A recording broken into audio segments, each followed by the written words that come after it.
So we have another episode of Totally Detailed, and we have Mikey here from Next Gen Detailing and Valeting up in Scotland. Hi, Mikey. How are you doing? Introduce yourself. Hi, I'm Mikey. I'm the owner of Next Gen Detailing up in Fife in Scotland. They're based in Cross Hill. What's your social medias? Have those? Next Gen Ceramics on Facebook. Next Gen Details on Instagram. Next Gen Fife on TikTok. All right, TikTok as well. Excellent. Brilliant. How would you find TikTok? Yeah, it took a sort of bit to get used to. Typically, I sort of tend to stick to Facebook. Yeah. But TikTok shares to Instagram, Instagram shares to Facebook. So if you can sort of follow that chain of command, start with TikTok, and you can sort of progressively share through your social medias anyway. Yeah, that's good. Yeah, that's a good tip. So yeah, so TikTok that shares to Instagram, and obviously, which I know then Instagram shares to Facebook anyway. So that's quite good then. So does it work the other way around? Because I know you can with Facebook share from Facebook to Instagram, can't you, as well? Yeah, but no, you can't share direct to TikTok. Facebook to TikTok. No, it doesn't work. Yeah, that's okay. That's interesting. Good. So obviously you're in Fife. Weather-wise, I heard they had snow yesterday in Scotland. Where did they have it? And did you see any? Unfortunately, I didn't see any. I'm quite lucky. I'm obviously unit-based, so I don't see very much. Literally, prep a car, bring it in, shut it down. I basically live in a cave. But the weather's been absolutely horrendous. It's been really wet, and that's sort of the coldness starting to come in. So it won't be long before I'll be getting a big heater down at the loft. That's it. Yeah, no, I mean, today the rain has been terrible. And then tonight on the way home, 18 miles, 2 hours, it was just absolutely sailing it down. The flooding is unbelievable. Whether it's because the ground's so dry and the water can't soak in, I don't know, but it was just absolutely horrendous was the rain tonight. I've never seen rain quite like it. It was really bad.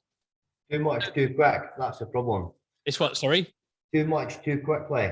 Yeah, definitely. I think that's what it is. It's just so much in such a short space of time. Yes. It's just literally created a massive sort of problem because it's just, it just can't cope because the ground's so dry and it's just not going anywhere. So bit of a problem, but there you go. So when did you get into detailing? So basically 18 years ago. Oh, a long time. Yeah, I was a proper car enthusiast. I obviously still am, but I just like cleaning my own car. And then a few friends were like, well, could you clean my car? And then before I knew it, I was a local sort of valeter. I stay in a really small mining village in Scotland. So everybody knows everybody. So before I knew it, I kind of just become the local valeter. And I started my first business when I was 20 years old. And I started up a company called Next Generation Valeting. And that's obviously where the new name come from. It was the old sort of company reborn, but basically in the first 9 months, I done really well. But when the winter come, I was mobile. I was 20 years old. I was 18 years ago. It was a different sort of time. It was a different economy. So unfortunately, Next Generation sort of come to an end at that. I still maintain sort of cleaning cars as a sort of side job and a hobby. And then when I was 30, I was in a car crash. I used to work for the NHS. I was in a car crash. Basically, I was off my work for a year and I lost my job. It was a really, really sort of bad point in my life. Just obviously nothing was going right. It was, it is what it is. But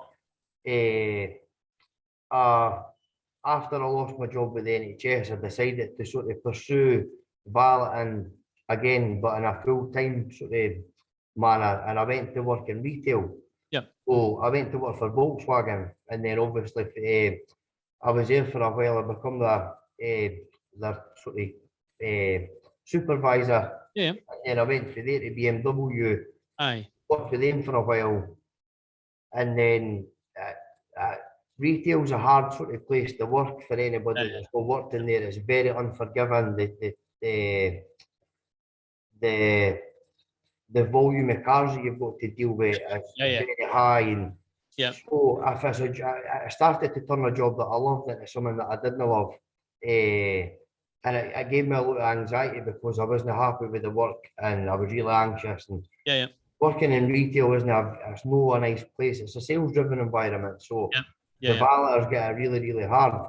So anyway, I was sort of working for the boot of my car, and I was doing homers and stuff, and I just thought if I can leave there and I can do a couple of jobs a day, then that'll be enough.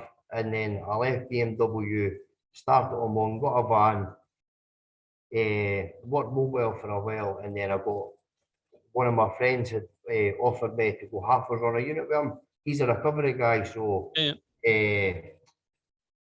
he didn't use the unit a lot, so we decided to sort of split the bills, and I would use it during the day. He could use it sort of when he come back and forward, and then basically that's where Next Gen started. Aye. I took the old name because I knew inside me that this was the company that this is what I wanted to do. Next Gen was gonna live again. Yep. So in 2019 we opened as Next Gen, and basically here we are today, almost 3 years later. Aye, excellent. In the last few years, the business has expanded. We've upscaled into ceramics, and new obviously we're into training. We're doing a lot of training now, so we work closely with Autobead, and we deliver training on sort of behalf of them. Yeah. I'm absolutely loving this side of the game. After all the years that I've spent, it's really good to work with people and pass on skills and knowledge and help them quicker. It took me 18 years to get to where I am. If I can help somebody else get there quicker, then I'm definitely all for it. Yeah, definitely. That's what it's all about. It's, I mean, we can't take our skills with us, so you might as well share them while you can. Do you know what I mean? Yeah. It's as simple as that. So it's pointless being the most skilled person in the grave. So or the richest in that respect. Well, that's it. Well, yeah, it's like they say, the graveyard's the richest place in the world, isn't it? So it's definitely very rich place indeed. But yeah, we're not going there yet, mate. So we don't need to worry about that now. A long time. Very long time. Well, even I'm 53, and I hope a very long time. I keep telling the wife I'm going to be another 50 years old yet, and she's like, "Not another 50, surely to God." You'll be all right. Another 50. I can tell you, I plan another 50 on this earth. That's for sure. Keep doing what you're doing. Keep running. Mate, honestly, running. Keep doing what you're doing. I bet you'll get another 50 year yet. I promise. Yeah, I'm open. So definitely, that's what I plan. So exactly what I plan on doing. So obviously, with the detailing side, you've got a unit there. Is there a certain particular brand that you stick with your coatings, or do you have like various coatings or anything like that? We offer two coating sort of brands. We work with Autobead, obviously. We do a bit more with them. We sort of do the training and stuff with them. And SB3, we work with them. We install coatings for them as well. We were with SB3 first. We were the first guys in Fife, over the Chris Kennedy that used to sort of take care of things with SB3. Yeah. We obviously met him, and we were the first guy, so he was sort of trying to upscale SB3 in the UK at that point. We were the first guys in Fife, and then we were the first guys in Fife to become sort of the Trinity installers, which is their flagship 3-year coating. Yeah. And then that's it. That's sort of all the sort of companies. We've done coatings for other companies and stuff, but we didn't work with them at the moment. Yep. Aye. So do you do like any hand waxing of cars? Do you like doing that still? I mean, I like to hand wax a car myself. I enjoy it, but obviously the market. I'm an employee of the community. Yeah. So if I was going by what the market said, there's the job that people require or they ask for wax less and less. Sort of everybody's on the ceramics training. Obviously now there's graphene. There's a lot of people talking about these graphene coatings and stuff. So I think graphene could potentially supersede supersede ceramic. Yeah. Obviously, if you go back like sort of three years ago when I started with the ceramics and stuff, you had to sort of push it on people, but I'm trying to explain it. You had to educate people a bit more about it. Whereas, like, obviously, sort of moving forward to sort of the now, people, they just come and they just ask for it. They're just straight up, people are a bit more educated. It's been around for a lot longer. So graphene, I think, will sort of follow in the same sort of guide. Footstep. Aye, it'll be the proper enthusiasts that'll be asking for it to start with, and then it'll probably trickle down to the consumer. Yeah. It takes time with all these things, doesn't it? With it being a new thing on the market, it's just getting it to come through the system, getting people used to it, like you say, getting used to that name, and then asking for it. Because people like to see the sort of proof of what it can do, and whereas the ceramics now have been around for a good few years, so everybody's sort of used to those. So yeah, and it's amazing how many people though still do wax cars by hand. I mean, I have coatings on my cars and things, but I still do like to wax them. You know, it's just, I don't know, there's just something about hand waxing a car. But again, most of the work that we do, it's always coatings. You know, that's what people are asking for. Asking for a coating. It's quite surprising. I think people have got wise to car dealerships really with what they class as a coating and what they're supplying. And I sort of say what they class as a coating as well. I'll use that word loosely. And I think people have got wise to that now, and they're realizing that there are better things out there. So basically, Bill, where I stand with this, because I've worked in the retail sector, I can understand where they fail. And the biggest problem is that the after sale, the aftercare. So the salesman will push the protection package on the customer, but then does not tell the customer how to maintain this. Exactly. So it shows that the dealership are only interested in your money, that they're not actually interested in you and the maintenance of your car. So there's a very old saying that if a car salesman tries to sell you anything other than a car, you probably didn't need it. But that's the biggest problem. So, like, obviously, I've spoke to the sales guys that in the dealerships and that I've worked with and says, look, you need to be telling these guys it needs to be maintained, or they offer a warranty, but I mean, within 2 or 3 bad washes, the car's destroyed, the paint's destroyed.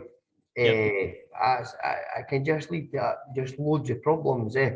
But it falls back on lack of education by the salesman, communicating that to the customer.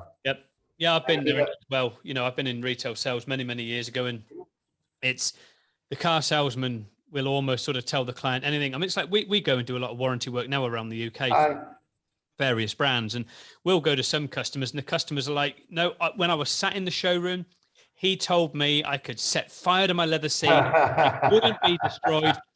He said, literally, atom bomb could hit him. This stuff is phenomenal. It's never going to get damaged. And I'm like, honestly, do you believe that? And they're like, no, of course I didn't. It's obviously going to get ruined. It's leather. It's natural. It's a sales pitch. And it's a sales pitch. And the thing is, they shouldn't be saying that, because the companies that we go out and work for and do all the warranty work, they're always like, you know what? We're up against it. Because all they do is they just stand there and just say, look, we spend 5 million a year with you. We can soon go to that company over there and spend 5 million. You know, and these companies have just literally got their backs that supply all these different coatings, literally got their backs screwed against the wall, because the dealerships are just hammering for numbers, and it's the car salesman that's the problem.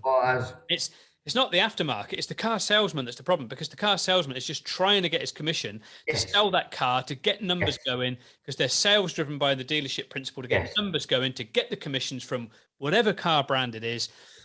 And they're just driven to do that. So they'll sell anything, like you say, anything apart from the bloody car. They'll sell you everything apart from the car. You know, and because you want the car anyway, but then it's everything else they're going to sell you. And it is unfortunately, it's a salesman's. I'm going to say it's a problem, because it's a problem. It is a problem because they're not educating the client properly. They didn't care. And they're not educated enough to educate the client properly in the first place. And it's just this massive vicious circle. And you just create bad feeling, and the customer's like, all I wanted was my car protected, and now it isn't. Basic, it's basic. But see, another thing too is that in the dealership, so obviously working in the department, when you are being hammered with cars, you have to cut corners. It's just happens. Yeah. So bits of the cars might get missed or whatever. And, that's a failing on the customer because they're not getting what they paid for. Yep. But what my problem is, I would always say to the salesman, I would be like, look, tell the customer the car's not ready. Well, we'll see if you manage a customer's expectations, they won't be mad. Whereas if you let a customer rock up to the dealership expecting something that's not ready, they're already going to be mad for before you even deal with them. So you've not managed that customer's expectations properly. Whereas if you phone them and say, look, your car's going to be another hour, we would rather leave it an hour and prep it properly than rush it and make you not happy with it. Basic stuff. But that doesn't work in the dealership because when you come to a March or a September and it's the 3 regis that come out, you're hammered with cars every day and it's relentless.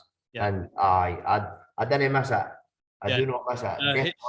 It's like I had a loan van today, and I've taken a picture of the inside of the cab, but hopefully I've still got it. You can imagine what I'm going to say. The whole floor of the cab was nice and shiny. Steps shiny. I stood on the step to get in the vehicle. And I nearly head planted the steering wheel. I literally slipped on the step. Then, of course, you then put your foot on the clutch and the brake and the accelerator, and you're just slipping all over. It was actually dangerous. Yes. Which is why it also took me 2 hours to do 18 miles. I had to make a 1.5 mile detour to the dealership to say, I want my bloody van back because this thing is dangerous. I'm going to end up having an accident. It's horrendous. I mean, why do these guys put silicon down there? It doesn't belong there. The guy that probably done that was untrained, and the problem is like retail suffers for high volume as well as cars that go through high volume workers. So they'll basically take any Tom, Dick or Harry to the street that needs a job, know somebody that's passionate about what they do, and they have a genuine love for what they do. All the guys get driven out because of the way they're treated, and like a lot of people don't leave jobs because they don't like the job. They leave it because of the situation, management, the bureaucracy, all the bad things that come with the job that make you not like that job that you started in the first place. So that's why the standard drops, because the conditions are that poor. The only people who are desperate for work will work there in that respect. So you're not getting the employee that your business needs. You're just getting a body, basically. At that point in time. Yeah, definitely. Yeah, it's a shame, but hopefully it'll change in the future. But I can't see it. It's always been the same with dealerships. It's I've tried. It's one of those things. We've tried with all sorts. We've even tried it. I've got friends that import cars into England, and we've even tried it like the port of entry at various ports around the UK, from Bristol all around, and it's just, they can do their utmost to get it right. And once it goes from there, it then goes to a dealership. It then, they come on a ship, they're leaving whatever country they're coming from. They get on a great big boat. They're hammered on the ocean when they're coming over. It lands at a port. They get washed. They get this done. They get that done to it. It gets all sorts done to it. It might get damaged. It might get painted at one point, at that point, before it even gets to a dealer. It's amazing what goes on, behind the scenes. It's a hard game for anybody. And it's like with anything, when I always say to a customer when they're booking in a brand new car, they're like, we're getting it delivered. And I always say, whatever you do, tell them at the dealership to tell the import center, do not remove transit plastic. Leave it on. Whatever comes on that ship, leave it on it. Don't take it off. The minute it comes off the ship, don't touch it. Don't wash it. Don't do nothing. Leave every bit of plastic on it. We'll deal with it, and we'll do. And then that way, we minimize the marring and scratching down to a minimum, even though they're still on there from the factory of manufacture. But we've minimized as much as possible. And the amount of times we've got car dealers where they're like, we've got to wash the car. No, you haven't got to do anything. No. You don't wash the car. And we've had them bring in, and we've seen cars at the car dealership for a client. They've then said we've got to take delivery in 2 days' time. By the time those 2 days are up and it's got to me, it's scratched to hell and gone because they've had to wash it allegedly. People have been told and in writing, don't wash it. I cancelled a deal on a van once, and just a van. The guys didn't believe me I would. I said, whatever you do, don't remove any of the plastic off it anywhere on the bodywork, bonnet, seats, anything. If you do, I'll cancel the contract. I will not buy that van on the day of delivery. They rang me, said the van was ready. I went down, wrote them out, gave them my credit card to do the balance. And I said, first of all, can I see the van? And they're like, yeah. Had a look at it. And I'm like, we don't want it. Why? What's up? I'm like, you've removed every ounce of plastic. You've removed all the plastic off the seats. You've removed everything. It's on my contract. You remove it, the deal will be cancelled. Oh, come on, Richard. It's just you've bought a few vans from us. It's just a bit of plastic. I'm like, it's got to stay on. I don't want it removing. It's got to stay on. One of the biggest sort of problems is what you're saying, right? So I noticed some guys, what I would do, right, is if I was prepping the car, I would wash it with all the protective film that's on it still in place, and then dry the car, then remove the filling.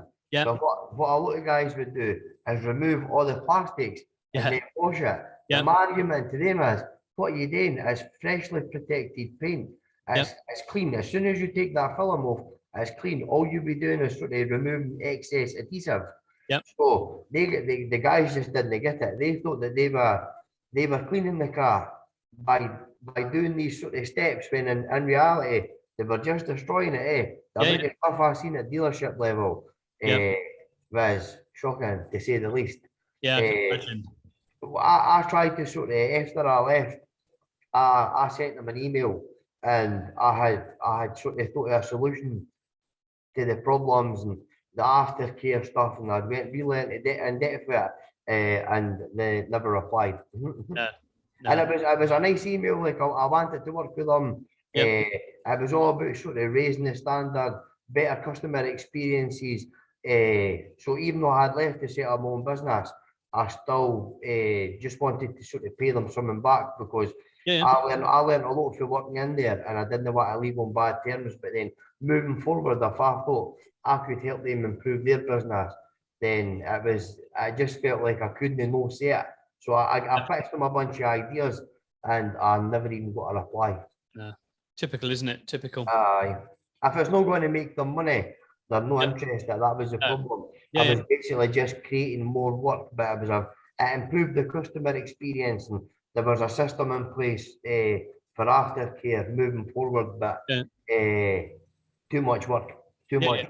Not enough money in it for them anyway. So that's it. It is what it is. Yeah, it is what it is. You're right there. Do you have any hobbies? What hobbies do you have? So other than sort of cleaning cars, and obviously I enjoy going to the gym, and that I'm also DJ. Yeah. I'm a DJ, so in between my sort of 18 to 30s, I was massively into DJing. I managed to play some of the biggest events in Scotland. I've played arenas. I've supported superstars. I'm trying to think of sort of people that you would know. Maybe like the most household name would be Judge Jules. Yeah. I've played with Judge Jules, done the handover with him in Edinburgh. International people, Dimitri Vegas and like Mike. I've played. I've done well. I played Ibiza and that as well. Yeah. Chainsmokers, that was another sort of group that I had supported them at Arches in Glasgow. That's not open anymore. Yep. And then this weekend, I come away from it about 5 years ago, when I went to work in retail, sort of about 5, maybe 6 years ago, or some roundabout. I couldn't get an exact date. I gave up on the DJ and I sold my decks and I bought a car. I had to buy a car so I could get to BMW because of the location of the garage. Yeah. So I stopped that, and then I washed my hands with it at that point. But it that's something that I've done for years. So see, when lockdown happened, I bought a set of decks. I was just like, I just said, YOLO, I'm buying a set of decks finally. And then I sort of I played with them a bit, and then I'm trying to think, sort of about the start of the year, one of the clubs that I used to was a resident for, they got in touch and asked me if I would like to sort of come back and do some gigs. Aye. So I'm in there on Friday, and then my local boozer, my local pub, that's located in the village where I stay, I'm playing in there on Saturday as well. So excellent. Aye, just something a bit different. The sort of the detailing side of things, but it was a shared passion. So when I was 18, I was basically I like to keep my car clean, and I was into music and stuff. Yeah, yep. And I was able to sort of pursue these two passions and get sort of take them quite far. Obviously, with the DJing and stuff, I'm not pursuing that. I'm happy to take a gig and sort of a sort of night back and forward in the nightclub and stuff like that. I'm happy with that. But detailing takes up so much of my time that detailing's my job and my passion, and DJing still a hobby. So I'm still able to make money from it, which is obviously a bonus, eh? Yeah, definitely. But yeah, if you can make money from your hobby, that's definitely a bonus. That's for sure.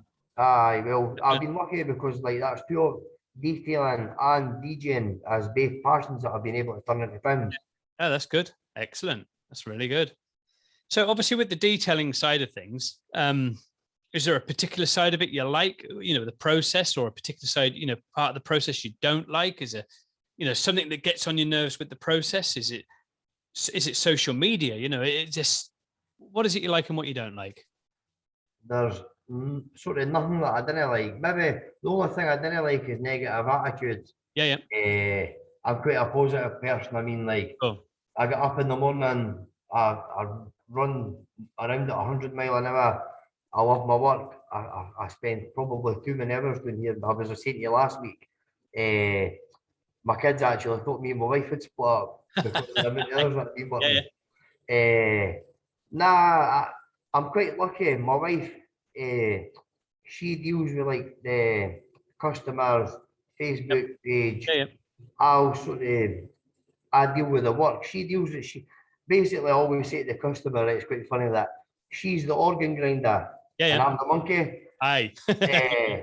So she deals with, she's customer facing, she's front of house. She speaks to everybody, and I just get left in the background to work. We've got a really good system. There's not one part of this that I don't like. There's not one. There's no a day goes where I didn't wake up, and I'm so grateful and thankful for the position that I'm in. And there's genuinely at this minute in time, I'm living the dream. Yeah, that's the best thing, isn't it? It's living the dream, and if you can live the dream, then brilliant. People think that living the dream is like being a millionaire and lying at the pool, and it's waking up every day and just being happy that you've got the sort of position that you're in life, and that you're happy with your job, and your family's healthy, and I'm very grateful and happy for everything that I've got. That's it. There's nothing that I didn't like. No, I mean, people do have this strange perception of living the dream. It's as you say, it's like 5-star holidays around the world, first class flights everywhere, oodles of women round a pool or whatever. And it's just, no, I mean, I'm very happy. I mean, I'm living the dream. It's just, I love what I do.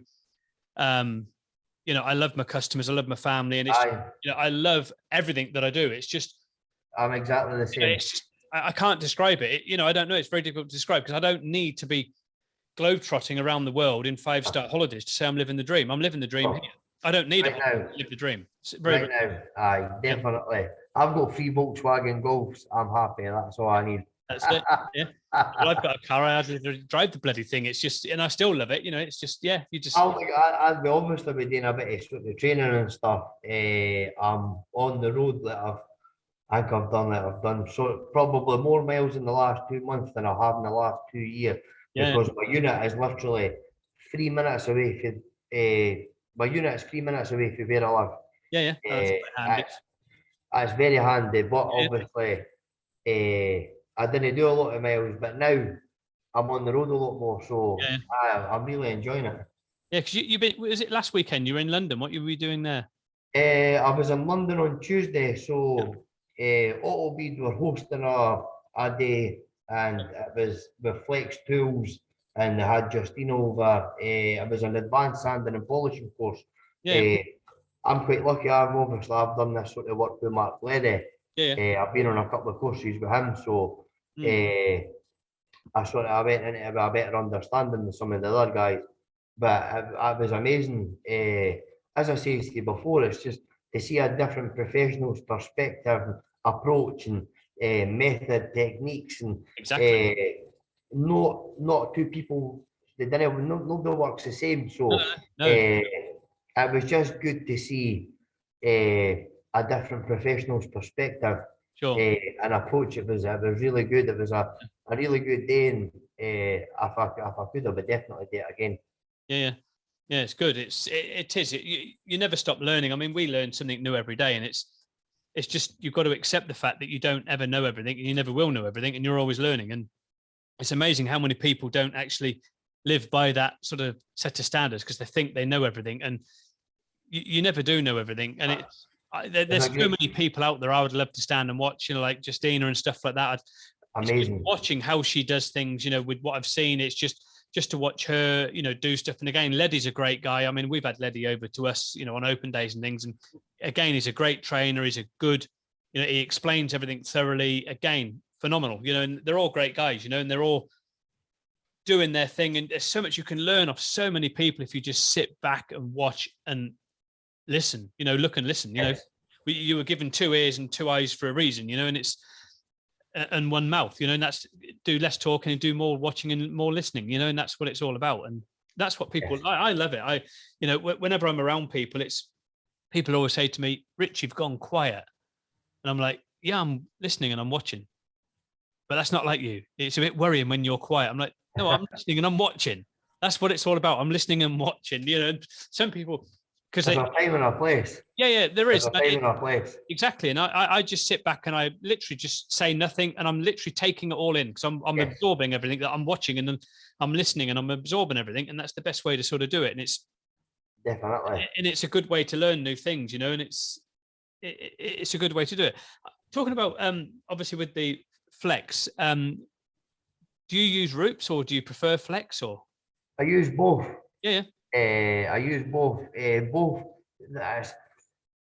Both are good, and like try and explain it. They sort of both have different strengths. Yeah, definitely. Especially. Absolutely. Yeah, there's like the Rupes, the LHR 75 is the small 3-inch polisher. That thing's absolutely amazing. The power that's in that. But then like you've got like the Flex, the PXE 80, which is the sort of mini cordless multi-tool polisher that breaks down into all different sizes. And what Flex are actually about to bring out is it's a nano extension for the PXE 80. All right, okay. It's super cool. It just means that this machine that already sort of had like 12 different sort of functions has now got even sort of more. It's a really, really cool piece of equipment. So both companies sort of have their strengths, and they'll sort of play to them, and you'll depending on what type of job you're working on or what process of polishing you're doing, that'll determine sort of what machine you'll go with. A lot of it goes down to sort of comfort and what the sort of guy who's working on the job feels comfortable with. I'm quite all right. I use a lot of machines so I can sort of jump between this and that.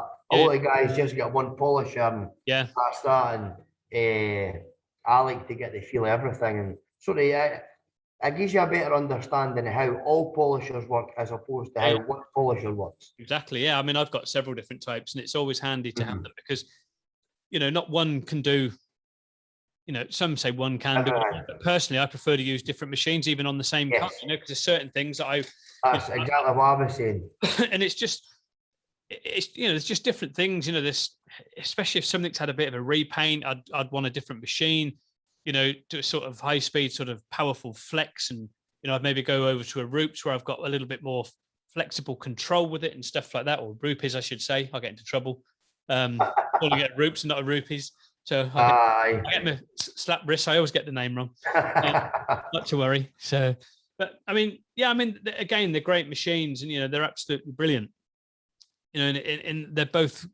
I mean, I think about 4 or 5 different types of machines, from cheap things. I mean, I've got one of the original PCs, you know, from many, many years ago, and I still get that out, believe it or not, and use it on the odd occasion. And people are like, "Christ, are those things still in existence?"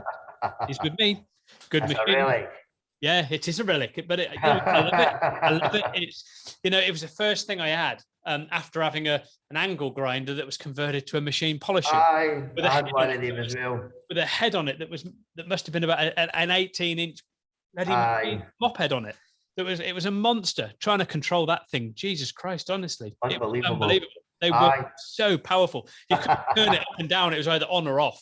And when it was on, it was like, oh, you were gone, you know, and that was it. They were a nightmare, those things. But, you know, that's how it all began, you know, and a lot of people today, they're like, really? You started like that? You know, they have no idea. You know, it's sort of how things are. You know, in the industry, I tell you what, talking about the industry and different things, what do you think is lacking in the industry? Sense of community. Sense of community. Like, there's too much people that feel other people are competition.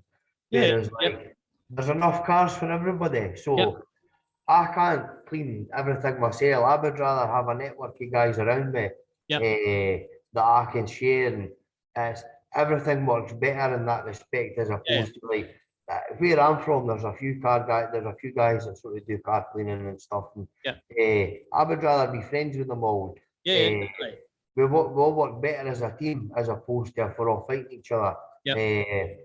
And I find that a lot, sort of, when I'm doing the training for all, like, I've not done a lot of training, but in the time that I have been training so far, a lot of guys come up to me and they talk about their competition, and I'm forever saying to them, just try not to look at them as competition. You can't clean all the cars yourself, and they can't clean all the cars yourself. Then focus on what other guys are doing. Just try and find your own customer. Yeah, we get it all the time with people inboxing me about competitors, and it's like I always say to them, I wouldn't lose sleep over it and worry about it, because I ain't going to be. Nah. Whatever goes. We can't do everything, you know. And that's the way it is. There's room for everybody in every industry, no matter what you're in. And it's you do your thing. The only competition you've got is you. Yourself, yes. That's your competition. Look in the mirror, talk to yourself. That's your competition, you know, and that's it. Aye, winners focus on winning, losers focus on winners. Exactly. So if you're focusing on somebody else, you're not winning. You need to focus on what you're doing. And every day, if you can try and do better than the day you done before, you're winning. That's the only person that you're trying to be better than as the day you were yesterday. Exactly. That's it. It doesn't matter whether you're machining a car or you're cleaning a fabric seat or repairing a leather interior. You know, if you've done something yesterday, try to make the job better tomorrow, you know? Yes. And that's what you got to do, is just do better than what you've done. Constantly seek improvement. Yeah, exactly. And it is all about, you know, that sort of side of it. It's just, you know, trying to improve things and do things better all the time. Yes. And do you do a lot of wet sanding or not? Only as and when required. Yeah. I'm trained up in a few different systems. Obviously, it was KXK or XKX or whatever Justina was using them last week. Mark Lady, I'm certified by Visa. So I've done the glass effect training with them, which is obviously, that's their own independent, that's their own range of sort of sanding. And I've also done training with the Abralon Mirka system, which is wet sanding. So out of the three of them, this Visser system's the best. It's sort of machine sanding, So what takes 5-10 minutes sort of try to get out by hand, literally 10 seconds. Bang, nailed. This Visser system is really efficient. So I wet sanding, I don't usually do. I'll typically tend now to go to dry sanding. I might do wet sanding if I'm doing headlight restoration. Just because I find that a bit easier and stuff. And with dry sanding, you've got to work in smaller areas. obviously wet sanding, because it's wet and there's a lot of lubricity, you can work in larger areas and stuff. So we do it, but it typically just depends on what the customer wants. It's genuinely far and few between. What we find is a lot of customers are happy with just an enhancement. They're no fussy for like texture matching and sort of, if you can get a scratch out and the customer can't see it, then they're happy with it. You don't have to keep chasing it away. When we were, obviously that's just something that I took for retail. This is AUC standard, which approved used car standard is. If you do a bit of polishing to remove a scratch at dealership level, and you take 2 steps back, if that scratch disappears, and that means like that's audit standards. That's not just customer acceptance. That's by audit standards. So if the pitch was getting audited and there were scratches on the car and they took 2 steps back, then that's considered an acceptable repair. So most of the general public, that's all they're looking for. So we obviously, when we're dealing with a customer, we'll navigate them through these sort of options and what we can do and what price we can do it for. And then they can make an informed decision as sort of what package they want. We never ever press anything onto people. We just show them the menu and let them pick whatever they want. And the last thing, I even said it to a customer tonight, that the last thing I want is for them to leave my garage and be like, I didn't even want that package, I only want this package. I'm not a salesman by nature. So I'm not pushy with sales. I just like to ask them, navigate them through a few questions and tailor a package to their needs in that respect. It's all down to customers' expectations, delivering that expectation, isn't it? And it's, if you deliver something that isn't correct, then the customer's going to expect it at the end of it. If it doesn't come out like that, then you've got problems. And it's just managing their expectations. And I think that's what it is. Under promise, over deliver. Yeah, and it's just, you know, with some of them, it's just not everybody understands coatings either. It's just making sure that they understand what the coating is and what is expected of them afterwards. You know, you can't just put a coating on a car and just say that's it for the next 3 years, do nothing. You know, bird lime, dirt, it's going to drop off when it rains. You do nothing. And the thing is, there are a lot of people out there, unfortunately, sadly, that are now telling people that. And it doesn't happen. You know, it doesn't happen at all. It's, you know, bird etching will get through a ceramic if you just leave it on the paint. It goes through the lacquer, the paint, and the primer. There's exactly. Lethal. So we always tell customers that it's not bulletproof. It's like a protective coating. So we often say to people, it's like if you went to the hairdressers and you got your hair done and you got all coloured and blah blah blah, and they told you only use a certain shampoo and conditioner, but you go home and you use fairy liquid. You go back to them and say, you've messed my hair up, but you never followed the maintenance. Whereas if you followed the maintenance, so we're quite thorough at that point. And same with like what you were saying about damage at the dealership and stuff. The cars that get coated from us that go back to dealership for service schedules, routine maintenance and stuff, we provide them with a hanger to say, look, do not wash this car. There's a professional painting system being installed. If you wash this car, you might be liable for replacing it. So at that point, if our customer takes their car to the dealership and they do wash that, then they've got a liability issue, and we obviously have to do the repairs. Yeah, definitely. Well, yeah, definitely. So yeah, I mean, it's been an interesting one tonight. I must admit, it's been a pleasure speaking to you. One closing question we always ask everybody, and this you probably might find this tricky one. It's what I call our closeout question. We always ask it to everybody. Right. If there's something you could have told yourself, which is one piece of information when you first started in business that you now know, what would it be? Absolutely nothing. And everything that I've been through in my life has took me to where I am today. So if I went to go back in time to give myself different advice, it would lead me to someplace different, and that's probably not where I'm meant to be. So I genuinely believe that all the jobs that I've done and all the places that I've worked and all the things that I've learned has all come together in this sort of into this moment right now. Yep. I'm in the best place in my life. I'm mentally, I couldn't be happier. Honest to God, like that's what I was saying to you, I'm living the dream. So there is absolutely nothing that I would go back and tell myself, because I believe that like everything happens for a reason, and I've enjoyed my life. I had fun in my 20s. I've seen you, I was DJing and stuff. It's been wild, but now I've come into a different stage of my life. And I'm a dad, and I've matured, and I'm now living the different dream. So I've lived the DJ dream, and now I'm now living the detailing dream. I couldn't be happier. I couldn't be more grateful. I even say that quite a lot to the guys at Autobead, obviously.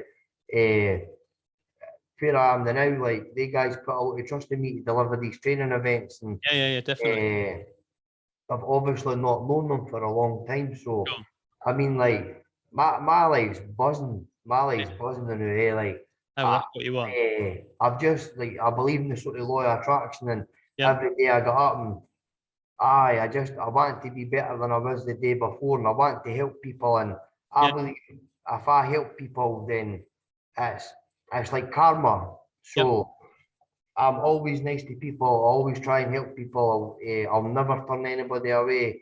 And I believe because I do this stuff, I'm rewarded with what I've got, with what I get to do.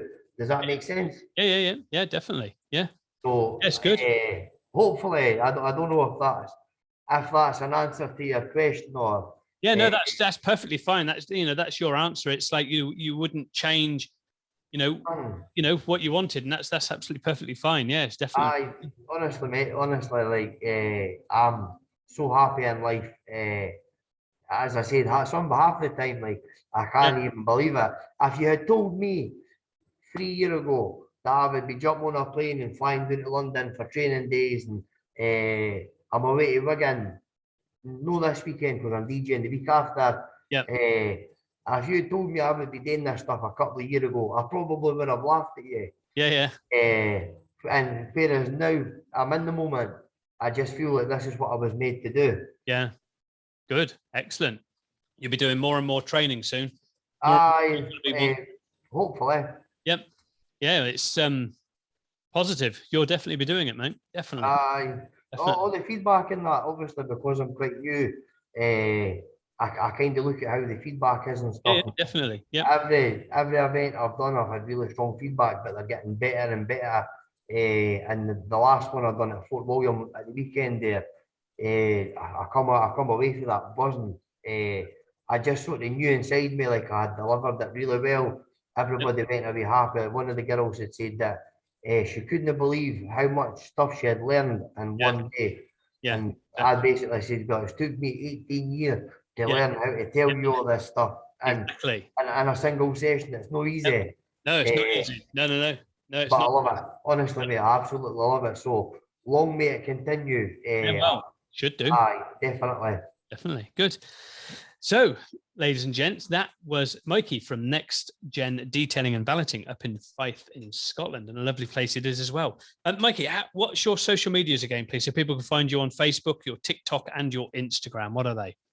So basically, if you were to do that sign on Facebook, if you were trying to sort of tag us in anything, it would be like Next Gen Ceramics. That would be like the link to sort of tag us and stuff. On Facebook, I dare say, obviously, if you type in Next Gen Detailing and Valeting, you'll find us.